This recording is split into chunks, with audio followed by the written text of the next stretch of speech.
Start the recording. Share the screen. Okay, so we are sharing now. I will add this link. As you guys should know that everything is on the GitHub repo. Sometimes a lot of the scripts are here, but as I have a lot of material, I've started to also put the material here. So it's just very convenient for me to make edits and things like that. So I'm going to provide that as well. But you already knew this. All right, so we're talking about his history and the Unix way. So I'll just add a link here and I'll say history of, it's really the history of Unix, but also Linux, obviously.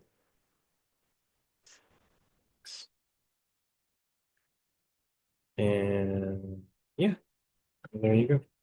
Make sense? So you can take a look at it. The link is provided.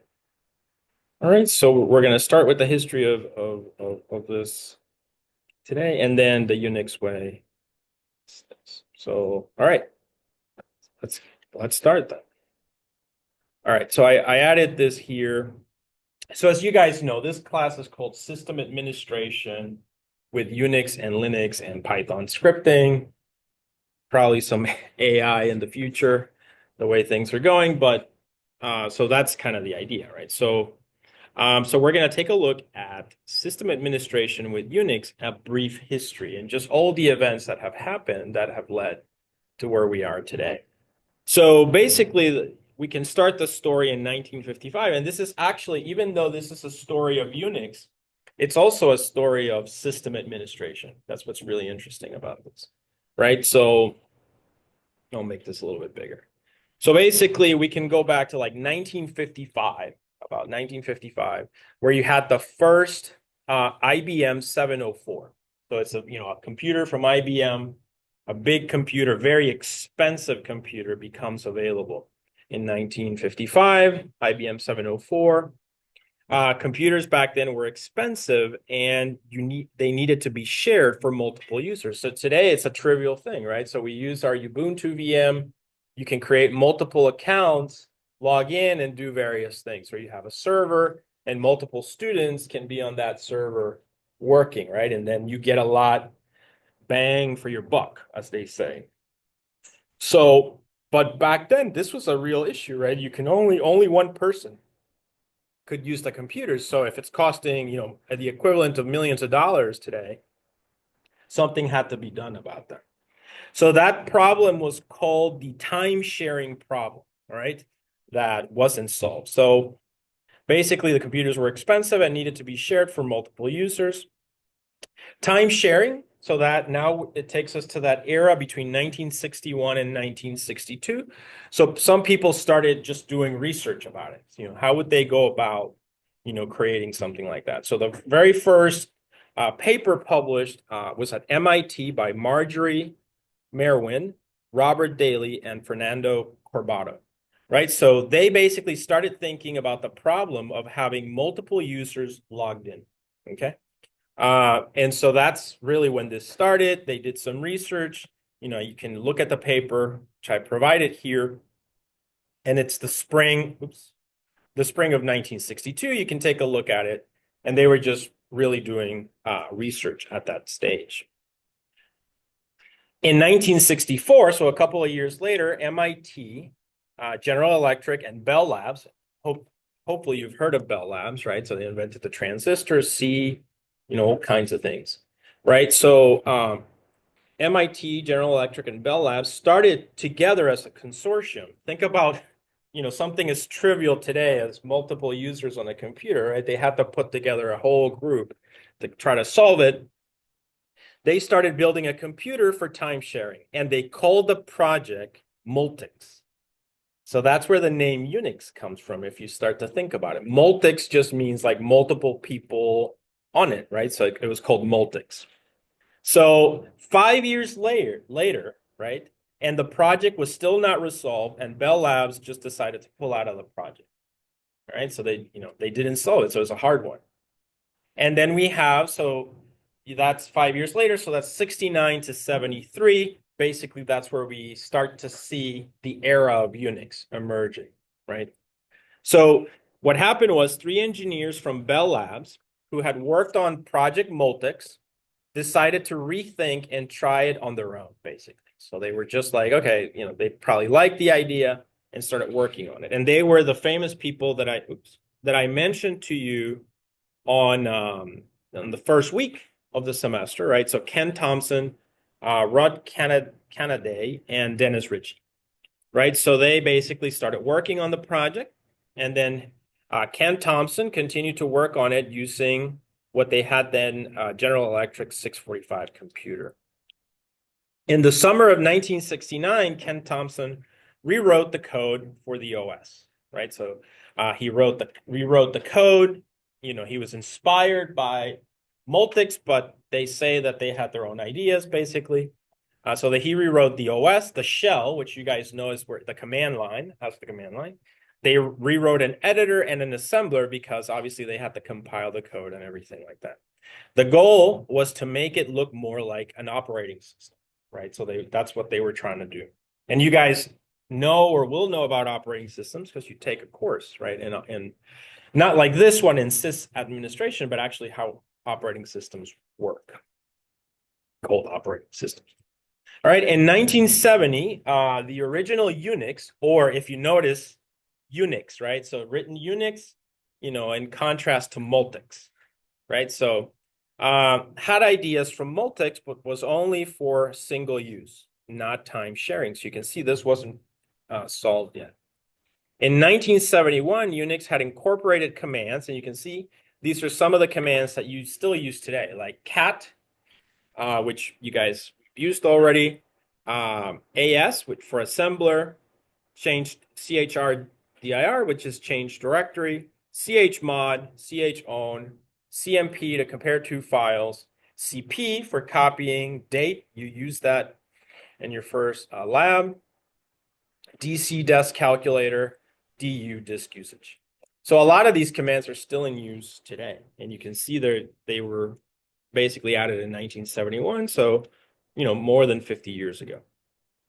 By 1973, the idea of pipe had been introduced. So I think I mentioned before to you that pipe is a really nice mechanism. It's something that's going to be kind of important as we go through the semester. You'll be doing pipe, basically, which is this idea that you run a command, and then the output of that command you can pipe into another command, and you can create these chains. So effectively, you're creating almost like a programming language on the terminal of Unix or Linux. So the idea of pipe had been introduced. Also, as you probably know, at Bell Labs, they invented the C language, a language that still today is the most important, I would argue. So also the C language had been invented at Bell Labs. The pipe was, and I misspelled that, one of the first powerful use cases of Unix. And it is really nice and powerful, as you guys will see. In 1973, Ken and Dennis submitted their paper at the ICM Symposium in the IBM Auditorium, and their presentation was a huge success, and people started to want, basically, Unix. So that's really where, the operating system, so in the 70s, right, in 73, now you want Unix. Because of legal contracts with the government, because, AT&T and Bell Labs received a lot of contracts from the federal government and things like that. They had restrictions on selling the operating system. So because of these contracts, Bell Labs could not sell Unix, and people could get it on their license, basically kind of for free. So that was really great. They had the paper, people liked it, and they could get it. So it became really popular at universities. So people at universities all over started modifying it and adding capabilities, right? So the first system administrators actually started at universities, right? So that's kind of one of the interesting things. All right, so and people obviously started because it was open source. They could modify it for their own use cases. Around 1980, TCP/IP sockets were added, which, as you guys know, are essential for the internet, which was about to become a big thing. By 1985, science calculations were now being performed, and email was used on university campuses. So you can think of, a university would have, UNIX systems by 1985, and they would just send emails all over the campus. Sometimes universities are like cities, and so it was the first examples of email, okay, on university campuses. The rise, and this is where the rise of a new profession, system administrator, was also being defined, right? So you can imagine how you have departments, chemistry, biology, whatever, they need to do experiments, and they're doing calculation on these computers, but these computers are still buggy, the hardware doesn't work, the software. What do they need? System administrators. So this is where the profession kind of started to emerge, basically. So the rise of a new profession, sysadmin, was also being defined. Sysadmin professions start at universities supporting basically Unix, and basically it was students, right? So that was so if you're doing that now, you're kind of following that history. All right. Evie Nemeth became known as the mother of system administration because she started hiring many students to work as system administrators supporting the College of Engineering at the University of Colorado. So it was one of the examples of the beginnings of it. And their job basically was to keep Unix and IT operation running and to improve it. So that's where the profession kind of started. By 1990, Unix was a server solution, and a solution for PC was needed. So you guys understand the difference with, like a desktop computer and a server computer, right? And so a server computer is meant to run like in a data center, and it serves websites, you have your email, etc. So by 1990, as I said, Unix was a server solution and a solution for PC was needed. At this time, a new PC version of Unix was presented called BSD, and everything looked really promising. Unfortunately, in 1992, AT&T filed a lawsuit saying that Unix belonged to them and that companies were copying their code. So this actually hurt. Think about it. This is a historical event that could have changed, a lot about computing because everything was going well, but the lawsuit just made it, uncertain if people could have Linux computers as a desktop. So by the time the case was settled in 1995, and out of 18,000 files on Unix, only 3 were found to be the original source code. So think about that. So they were removed and replaced with, and then everything was fine. So now Linux was free, but by then, so now Unix could continue freely. Unfortunately, in this period, which is really critical, 1995, from 93 to 95, a new player came into the market, right? Which we all know, right? And you all basically have that. So unfortunately, during this period of uncertainty, many switched to Windows, basically, and had to pay for it and everything. So during this time, and so basically that, if you think about it, Windows 95 came out in 95, and I think we had first Windows NT, right? And so they just took over. During this time also, an undergraduate student at Helsinki University named Linus Torvalds had been writing his own Unix code. An undergrad, I think, right? And he would just wanted, he took Unix and he wanted his own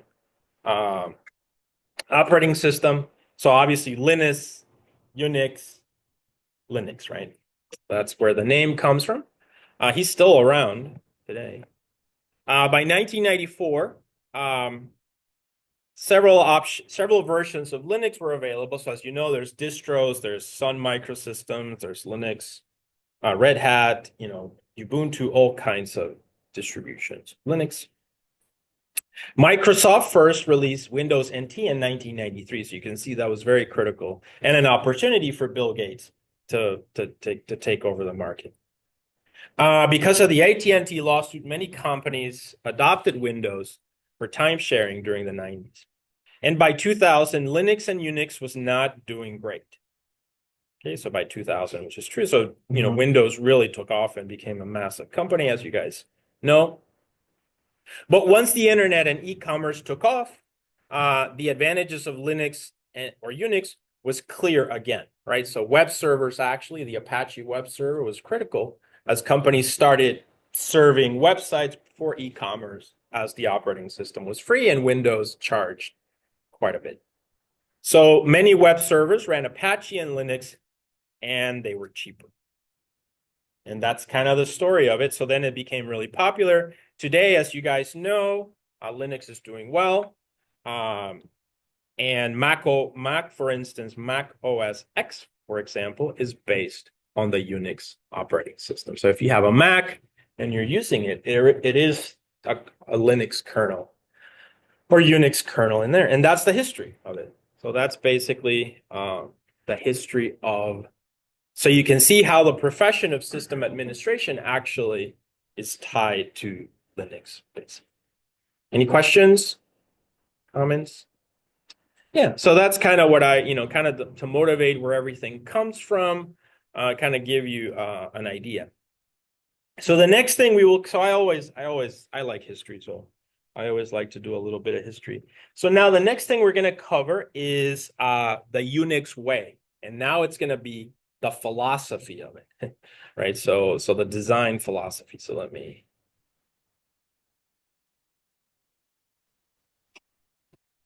just